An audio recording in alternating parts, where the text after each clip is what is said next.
मित्रों, आपका स्वागत है। हम पहले भी बात कर चुके हैं। शास्त्रों और पुराणों में कुछ ऐसी बातें बताई गई है जिसका उपयोग आज के जीवन में किया जाए तो सुखपूर्वक जीवन जी सकते हैं। उसके पीछे हमेशा धार्मिक और वैज्ञानिक कारण रहा है।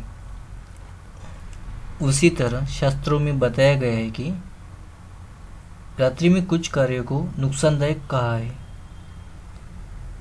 चलिए अब हम बात करते हैं ऐसे कौन से कार्य हैं जिससे हमें नुकसान पहुंचता है या हमारे लिए नुकसानदायक है। शास्त्रों के अनुसार पहला कारण बताया है रात्रि में लड़कियों के खुले बार रहना। माना जाता है खुले बार होने पर नकारात्मक ऊर्जा आसानी से इन पर प्रभाव बना लेती है। इसीलिए सोने से पूर्व बालों को बांध लेना चाहिए और ईश्वर का ध्यान करना चाहिए, जिससे नकारात्मक शक्ति हम पर प्रभाव नहीं बना सकती। विष्णु पुराण में ये बताया गया है रात के समय में शमशान के आसपास नहीं जाना चाहिए। इसका कारण बताया है शमशान की भूमि के आसपास नकारात्मक शक्ति रात्रि समय में अधिक तीव्र सक्रिय रहती है। हो सकता है उस नकारात्मक ऊर्जा का प्रभाव आप पर हो और नुकसान हो। इसीलिए पुराण में बताया गया है रात्रि के समय में शमशान भूमि के आसपास न जाए। चौराहा यानी जिस स्थान पर चारों ओर से सड़कें मिलती है, रास्ते मिलती है, उस स्थान को चौराहा कहा जाता है।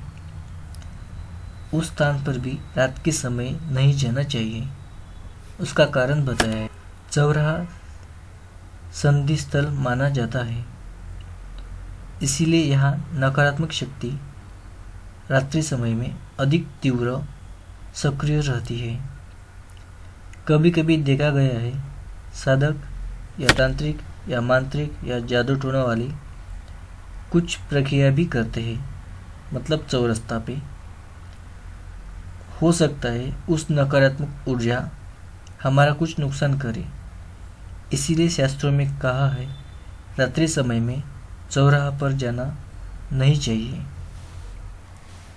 शास्त्रों के अनुसार रात के समय किसी पुरुष को पराई स्त्री और किसी स्त्री को पराये पुरुष के साथ नहीं होना चाहिए। इसका कारण भी है और कहा गया है इसके अलावा बुरी संगत वाले लोगों से इस समय में, मतलब रात्रि समय में मुलाकात ना करें। संपर्क बनाने से या मुलाकात करने से हमारी हानि हो सकती है। यदि हम बुरी संगत वाले लोगों के साथ रहेंगे तो हो सकता है उनकी संगत में हम भी बुरी बन जाए और रात्रि में नकारात्मक शक्ति ज़्यादा असर हमारे दिमाग पर भी करती है। इसीलिए शास्त्रों में कहा है कि रात्रि समय में किसी पराये व्यक्ति से ना मिले। और एक कारण है बहुत से लोगों को ये आदत रहती है रात्रि में सोने से पहले इत्र या डिओ लगाते हैं, जबकि शास्त्रों के अनुसार कहा है रात्रि में इत्र या डिओ लगाने से नकारात्मक शक्ति आपकी तरफ ज़्यादा आकर्षित होती है और हो सकता है उनका असर आप पर हो, उनका प्रभाव आप पर हो, क्योंकि सुगंध में वो शक्ति रहती है जिससे कोई भी नकारात्मक शक्ति आकर्षित हो सकती है। और रात्रि में नकारात्मक शक्ति तीव्र सक्रिय रहती है। इसीलिए शास्त्रों में मना किया है सोते समय इत्र या डिओ ना लगाए और कहा है सोने से पूर्व हाथ पांव चेहरा धोकर ईश्वर का ध्यान करें और सो जाइए, जिससे आप पर नकारात्मक शक्ति असर नहीं करेंगी। मित्रों, आज हमने 5 कारण देखे हैं जो रात्रि समय में शास्त्रों के अनुसार मना किया है। आपका धन्यवाद। कृपया सब्सक्राइब कीजिए।